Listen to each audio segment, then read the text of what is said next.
My name's Jeff Wasserstrom, and I'm Chancellor's Professor of History at UC Irvine. And what I want to talk about today is some of the ways in which I think it's useful to think about China, and particularly how to break out of what are some misleading ideas about China that are common among even well-educated people in the West. And I think one of the things that's been lingering, it's interesting, I mean, I'm a historian and I talk a lot about contemporary politics and write about them, but the way I'm framing this presentation today is around works of literature, which seems fitting for a humanities series and all. And one of the things that has framed the way that a lot of people think about any place run by a Communist Party state is George Orwell's dystopian novel 1984, which is most famous as the novel that introduced Big Brother. And it's about a situation in which those in authority keep control by striking fear into people, and they brainwash people. People, if the government tells you that 2 + 2 = 5, you're forced to say that 2 + 2 = 5. It's a vision of control that assumes that the government wants to control not only what you do, but even what you think and your most private forms of life. And there's another dystopian novel out there that was important in the 20th century and was often taught together with 1984, which was Aldous Huxley's Brave New World. What some people don't know, even those that know that the two books are talked about as rival versions of the dystopian future, in Brave New World, it's one where people are kept in line in part by being entertained and amused and distracted by a culture of sort of hedonism. What some people don't know, though, is that Orwell and Huxley knew one another and talked about each other's books or wrote about each other's books. Huxley was, in fact, one of Orwell's teachers at Eton when he was a kid. And though we have no proof of what the essay was, he apparently asked his students, including Orwell, then known by his birth name, Eric Blair, Orwell was a pen name, he asked the students to write an essay on dictatorship. And it would, of course, be wonderful to know what Orwell wrote then. We don't know what he wrote.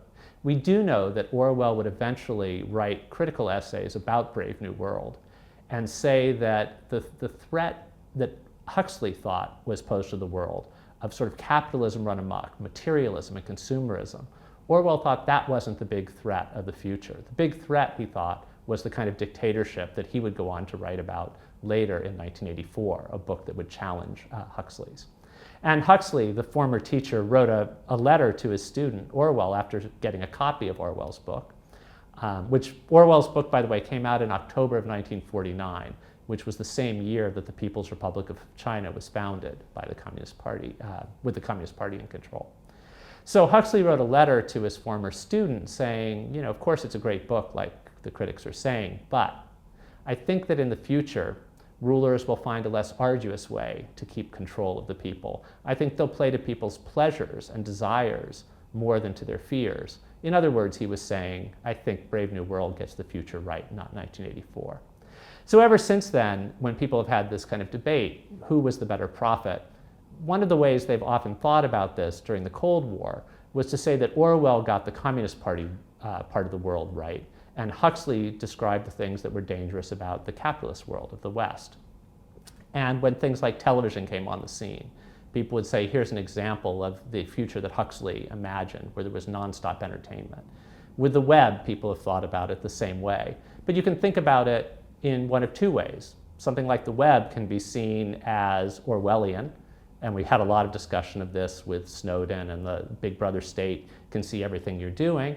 But it can also be seen as Huxleyan, as one more way that people are busy looking at screens, which keeps them distracted from politics. Or screens can be seen as a way that people connect to have new kinds of politics. So I've been thinking a lot about this in relation to China throughout the last couple of decades, because I think it's clear that China, since 1989, and actually since the death of Mao, has been moving away from any kind of fit to the kind of totalitarian model that 1984 suggests. There's just too much diversity in the country. There's too much experimenting going on by the people in control of the country, and there's too much variation among different groups and things like that than the kind of world that Orwell described. So I've revisited this idea in several books, including in this primer I've written about China today, China in the 21st Century, What Everyone Needs to Know. And in some ways, if you look at the cover of the book, and you know, despite not judging books by their covers, this is one I think you can tell a lot from it. The top picture shows young Chinese men at a punk rock concert doing the kind of expression and in part of global popular culture that just had no place within the legal world of Communist Party-run states during the Cold War, but is very much a part of China today. Young people in China are not just going to punk rock concerts, but they're watching a lot of the same television shows that American youth are. Friends was enormously popular there. The BBC Sherlock is incredibly popular there. And things like that that really you might think would be a point for Huxley of the entertainment side of the bread and circuses side of authoritarian rule.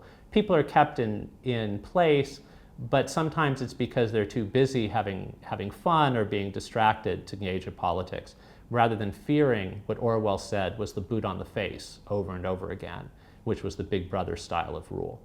But the bottom part of the picture shows all the, again, male members of the Communist Party leadership group who are clapping in unison, and they all belong to the same party. And so this suggests a way in which China still conforms to some elements of the kind of 1984 vision.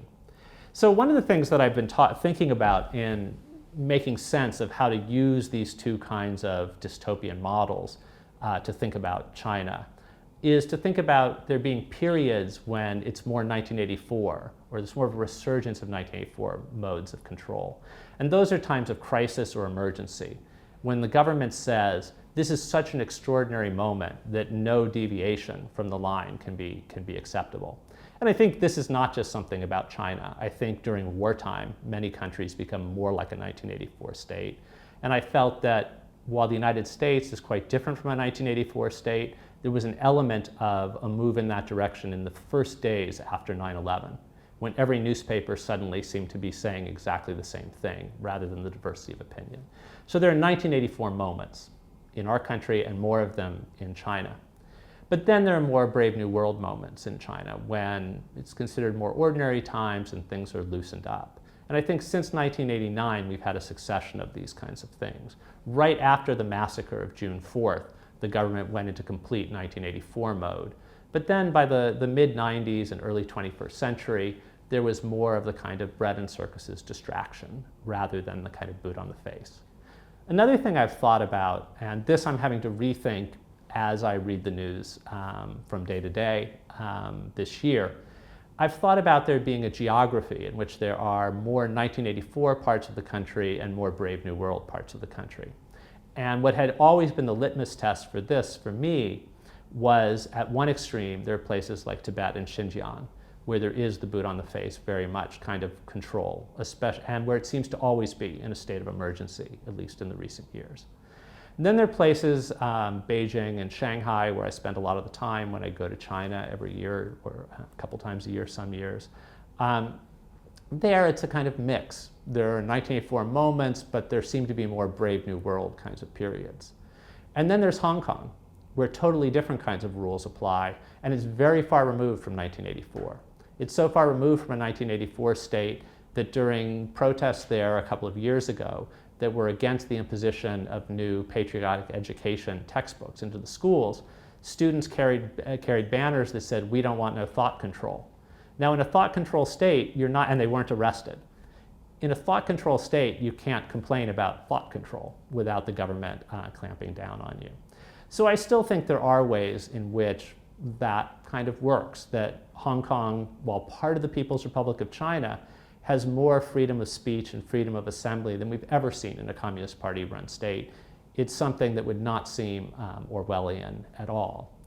We've seen elements of control there and pushback that are worrisome during the protests that began this September and are still underway as I'm talking now. So we'll just have to keep checking back to see, but I think this is a pair of metaphors that can be useful in judging how much things have changed in one way or another if in Hong Kong. Now, so one of the examples, what do I mean by saying that even on the mainland, places like Beijing and Shanghai have moved quite far from 1984, more toward what Brave New World might think? Well, one of the things about a 1984 state is you can't buy the book 1984.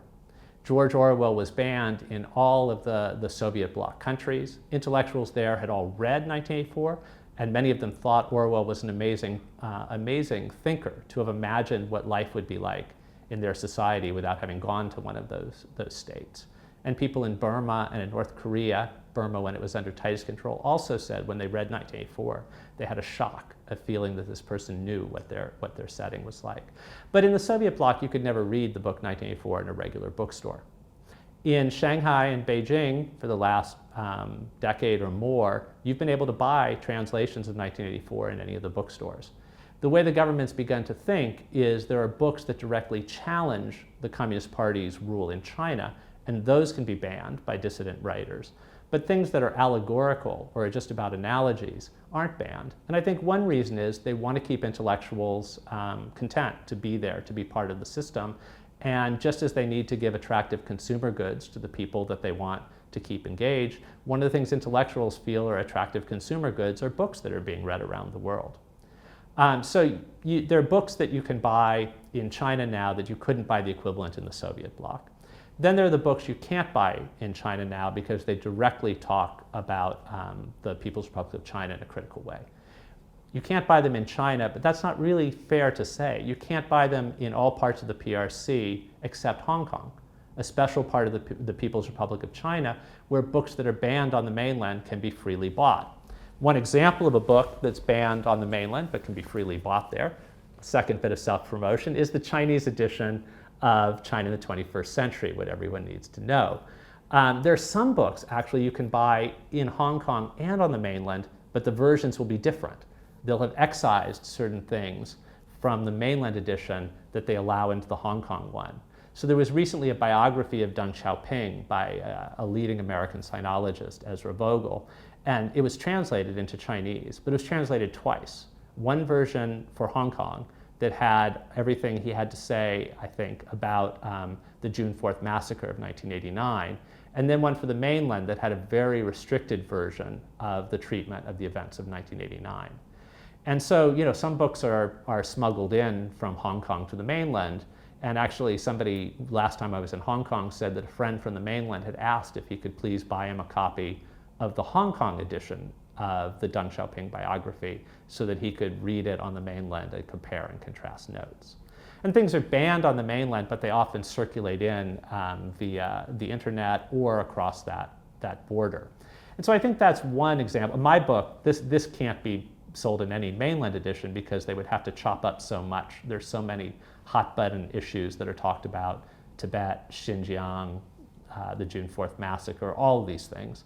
And even some things that aren't the obvious hot button issues, but the Communist Party doesn't really want people to pay attention to. Like now they're claiming that they've always been that they admire Confucius' thought. Xi Jinping says he admires Mao and he admires Confucius. One of the first, this is books in question and answer format, one of the first questions I say is, who is Confucius? What did he think? And then I say, was he always admired by the Chinese Communist Party? And I say, no, actually under Mao, he was reviled as a feudal thinker. It's only under recent leaders that he's been brought up. So anyway, this is one of the ways to think about how the difference goes between this. And there's a final example of bookstores that I think helps give an idea of the importance of thinking about the variation within the People's Republic of China. And I'll use the example fitting for Irvine, since the Dalai Lama has visited here periodically and was actually at Irvine when the word came that he had won the Nobel Peace Prize. So in a Hong Kong bookstore, you can buy a biography celebrating the Dalai Lama or a book by the Dalai Lama, no problem. They're for sale in bookstores in Hong Kong very readily. So no books like that are for sale on the mainland. But if somebody bought a copy of the biography of the Dalai Lama and brought it to a friend in Shanghai or Beijing, at least until recently, and I get worried because there are signs that a lot of ways in which the political climate is getting tighter and tighter on the mainland. But until recently, the people I know in Shanghai and Beijing, if they were given a copy of that Dalai Lama book, they could display it on their coffee table without thinking anything of it. In Tibet, meanwhile, where the government worries about organization around the Dalai Lama, to even possess that book would be something that you would be scared to do. You'd be taking a risk to do it. If it was found on your possession, it could get you into trouble. Which is, I think, a way of seeing the spectrum that I've been trying to describe from a kind of soft authoritarianism in Hong Kong, which is reminiscent in some ways of the softer forms of authoritarianism in states that are more like the Brave New World kind of settings, such as Singapore would be the kind of great example. There's a lot of freedom, but there has tended to be one-party rule, for example, all the way to Xinjiang and Tibet that are very much the 1984 Big Brother state of our imagination. And I think one of the first steps to making sense of China is to get rid of any sense in your mind of there being a single uniform China with a single uniform set of people who are somehow on the same page. There are many, many kinds of diversity of the country, and this is just one that I've tried to describe that seems to be particularly important to think about right now as the protests in Hong Kong are testing the degree to which Hong Kong will be able to remain a place with more of the freedoms of assembly and more of the rule of law than has been the case in any other part of the People's Republic of China.